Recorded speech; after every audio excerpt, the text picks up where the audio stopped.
राधे राधे। आप सभी का हमारे चैनल बानी भक्ति पर बहुत बहुत स्वागत है। आप सभी कैसे हैं यह बताने के लिए कमेंट बॉक्स में राधे राधे ज़रूर लिखें। राधा रानी आप सबका कल्याण करेंगी। आज हम कामदा एकादशी के बारे में जानेंगे। जैसा कि हम सभी जानते हैं कि एकादशी व्रत को सभी व्रतों में श्रेष्ठ माना गया है। पंचांग के अनुसार चैत्र मास में शुक्ल पक्ष एकादशी को कामदा एकादशी व्रत किया जाता है। इस दिन भगवान श्री हरि विष्णु का पूजन करने का विधि विधान है। मान्यता है कि कामदा एकादशी व्रत करने से सभी मनोकामनाएं पूरी हो जाती हैं। कामदा एकादशी व्रत का महत्व। पौराणिक धार्मिक मान्यताओं के अनुसार कामदा एकादशी का व्रत और भगवान विष्णु की पूजा आराधना करने से पापों से मुक्ति प्राप्त होती है।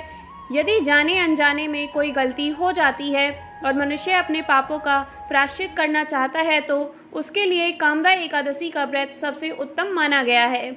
मान्यता है कि इस व्रत को करने से सभी मनोकामनाओं की पूर्ति होती है। संतान प्राप्ति के लिए भी यह व्रत उत्तम माना गया है। कामदा एकादशी व्रत की पूजा विधि। दसवीं तिथि यानी एकादशी व्रत के एक दिन पहले सूर्यास्त के बाद भोजन न करें। एकादशी तिथि पर सुबह जल्दी उठकर स्नान आदि से निवृत्त होकर स्वच्छ वस्त्र धारण करें। मंदिर में देवी देवताओं को स्नान कराएं और उन्हें भी साफ स्वच्छ वस्त्र पहनाएं। इसके बाद मंदिर में धूप दीप प्रज्वलित करें और भगवान विष्णु का ध्यान करते हुए व्रत का संकल्प लें। इसके बाद भगवान विष्णु के साथ माता लक्ष्मी की विधि विधान से पूजा करें और भगवान विष्णु को तुलसी बहुत प्रिय है, इसलिए उन्हें तुलसी भोग में अर्पित करें। द्वादशी तिथि को प्रातः जल्दी उठकर स्नान आदि करने के पश्चात पूजन करें और सात्विक भोजन बनाएं और उसके बाद किसी ब्राह्मण या ज़रूरतमंद को भोजन अवश्य कराएं और दक्षिणा भी दें और उसके बाद भगवान विष्णु को नमन करके स्वयं भी व्रत का पारण करें। तो चलिए अब जानते हैं कामदा एकादशी व्रत की कथा के बारे में। यह कथा भोगीपुर नाम के एक नगर की है जिसके राजा थे पुंडरीक। भोगीपुर नगर में अप्सरा किन्नर गंधर्व रहते थे। इसी नगर में अत्यंत वैभवशाली स्त्री पुरुष ललिता और ललित रहते थे।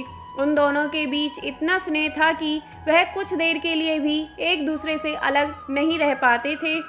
ललित राजा के दरबार में एक दिन गंधर्वों के साथ गान करने पहुंचा, लेकिन गाते गाते उसे ललिता की याद आ गई और उसका सुर खराब हो गया।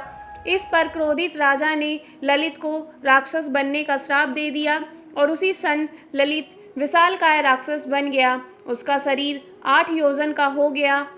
जब उसकी पत्नी ललिता को इस बारे में मालूम हुआ तो वह बहुत दुखी हो गई और कोई रास्ता निकालने की कोशिश करने लगी। पति के पीछे पीछे घूमती हुई ललिता विंध्याचल पर्वत पर जा पहुंची। वहां पर उसे श्रृंगी ऋषि मिले। ललिता ने सारा हाल बताया और श्रृंगी ऋषि ने कुछ उपाय बताने का आग्रह किया। श्रृंगी ऋषि ने ललिता को कहा कि चैत्र शुक्ल एकादशी आने वाली है जिसका नाम कामदा एकादशी है। इसका व्रत करने से मनुष्य के सब कार्य सिद्ध होते हैं। यदि तू कामदा एकादशी का व्रत कर उसके पुण्य का फल अपने पति को दे तो वह शीघ्र ही राक्षस योनि से मुक्त हो जाएगा और राजा का श्राप भी अवश्य ही शांत हो जाएगा। मुनि की यह बात सुनकर ललिता ने चैत्र शुक्ल एकादशी व्रत करना शुरू कर दिया। द्वादशी के दिन वह ब्राह्मणों को भोजन कराती और दान देती। एकादशी व्रत का फल अपने पति को देती हुई भगवान से इस प्रकार प्रार्थना करने लगी कि हे प्रभु, मैंने जो यह व्रत किया है इसका फल मेरे पतिदेव को प्राप्त हो जाए जिससे वह राक्षस योनि से मुक्त हो जाएं। एकादशी का फल देते ही उसका पति राक्षस योनि से मुक्त होकर अपने पुराने स्वरूप को प्राप्त हुआ और फिर अनेक सुंदर वस्त्र आभूषणों से युक्त होकर ललिता के साथ विहार करने लगा। उसके पश्चात वे दोनों विमान में बैठकर स्वर्गलोक को चले गए। वशिष्ठ मुनि कहने लगे कि हे राजन, इस व्रत को विधि पूर्वक करने से समस्त पाप नष्ट हो जाते हैं और राक्षस आदि योनि भी छूट जाती है। संसार में इस व्रत के बराबर और कोई दूसरा व्रत नहीं है।